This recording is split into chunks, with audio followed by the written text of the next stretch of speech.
I set myself a challenge of sending 2,000 cold emails this year, but honestly, I hit a wall months ago. The replies slowed down, that thing happened, and I've fallen way behind. But one email actually led to my very first PR gift, which was crazy. So today I want to catch you up on where I'm at, why I've been struggling, and how I'm planning to make the gap if I still want to hit 2,000 by the end of the year.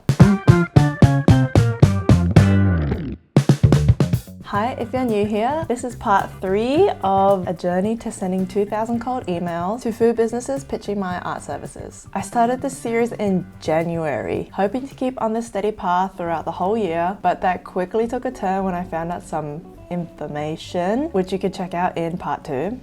Here somewhere. I started this series really hopeful and full of excitement, but just faded as soon as I got to a hurdle. After this discovery that is Australia specific, I've talked to a lot of artists and business owners who are like, literally whatever, everyone does it. So YOLO! In the previous video, I quoted for what would have been a really big mural project, but being rejected aside, there was a lot of behind the scenes stuff that made me rethink about how I want to approach being an artist and muralist. The main reason being my kid. On the day that I went to check out the site, my toddler didn't have daycare, so I had to organize for my husband to work from home that day, and I also had to figure out a time where it would be possible to fit into his work schedule. At the time, Ollie was still taking very regular naps, so I left for this meeting just as she was sleeping. Before I had kids, I could be on site to paint murals from 7 a.m. to 9 p.m. I had no time restrictions, and I had no one that needed me present. But obviously that is totally different now. My time is restricted to be able to take care of my family, not just from a survival point of view, but just a loving point of view.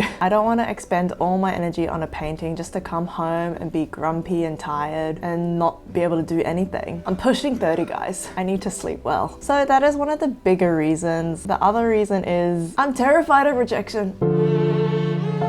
As an artist, when you've made the effort to send the email, go see the client, make a pitch deck, create a quote, and then to be rejected, oh, it's too expensive. We don't like any of the concepts. That stings. So I've just gone months and months without sending anything to avoid that rejection. But with just a few months left in the year, I'm ready to try again. And it was kickstarted by a surprising win. My friends, family, and Instagram followers know that I love Cosmic Crisp apples. They are actually the perfect apple. So crisp, not crunchy, sweet with a little bit of tartness, and doesn't brown. In Australia, their season is incredibly short. Last year they sold out in like 5 weeks or something. This year when I saw the growers were ready to put Cosmic Crisp in stores, I just thought I had to work with them somehow. I tried DMing them, emailing them, commenting, everything to no avail. But on their website, I found out who their PR agency is. So I, like a crazy Apple stalker person, emailed the PR agency with this lengthy essay, and I finished off the email with,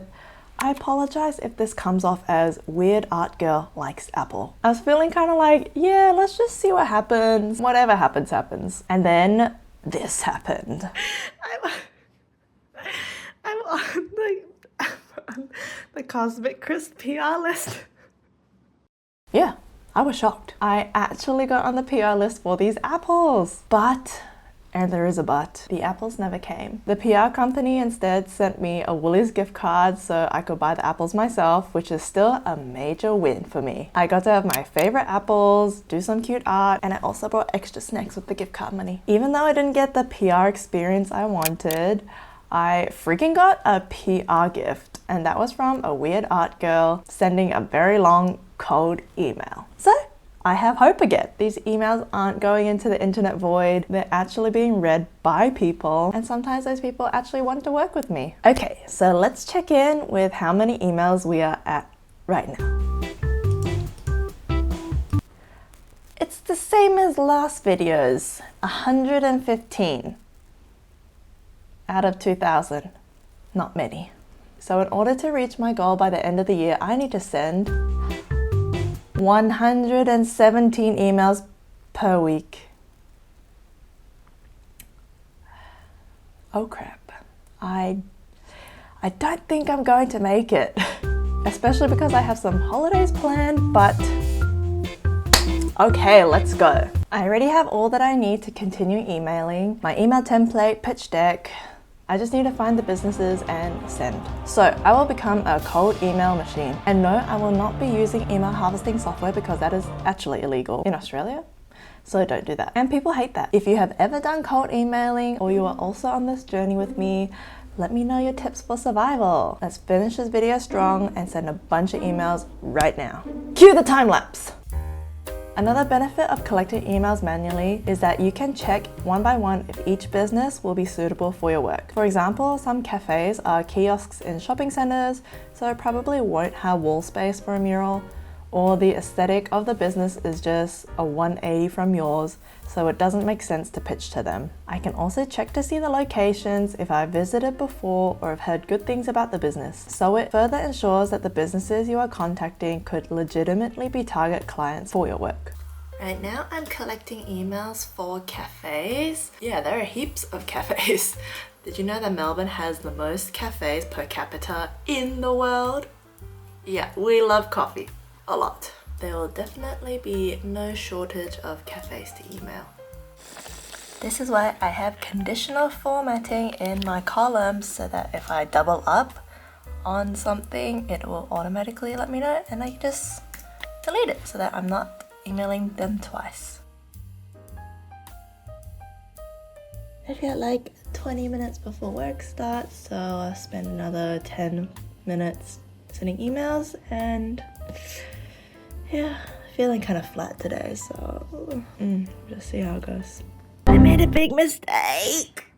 Oh my gosh, I've been copying and pasting this one email and it has the name of another business inside the email and I haven't been changing it. Don't do things when you're in a bad mood. So embarrassing. Somebody already replied saying, "What is this?" And I'm like, whoops. It's another business, isn't it? I don't know. I just said it was a typo.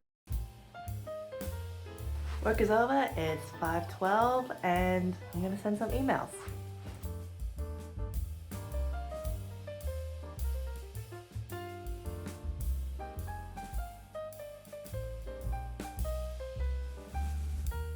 I did around 30 minutes of emailing. I've been watching this 30 art styles in 30 days video. It was really great. But yeah, my hand is starting to cramp because it's also very cold still. Okay, so I'm gonna call it for this video for the amount of emails I've sent. And I have sent... That was a lot of work. This whole cold email journey had me rethink my structure of my business moving forward, but I want to give this a go, especially with my day job being up in the air. Not sure if I'll be able to keep working at the same place next year, so I just need to put my head down and try really hard to make this art and YouTube work. I was so chuffed about that PR gift. I was telling everyone about getting my free apples, literally my dream Apple collaboration. Who knows, maybe they'll want a merch collab next year. Oh, so before I go, I sent 192 emails, which brings the total to 304. In the next part, I'll show you how I'm tracking with this new strategy and if I land more clients, not just PR.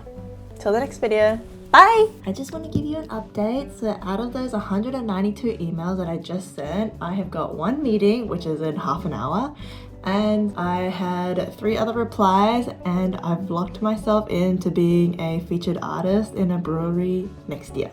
So yay, very exciting. Hope you are all doing well with your businesses too, and let's do this.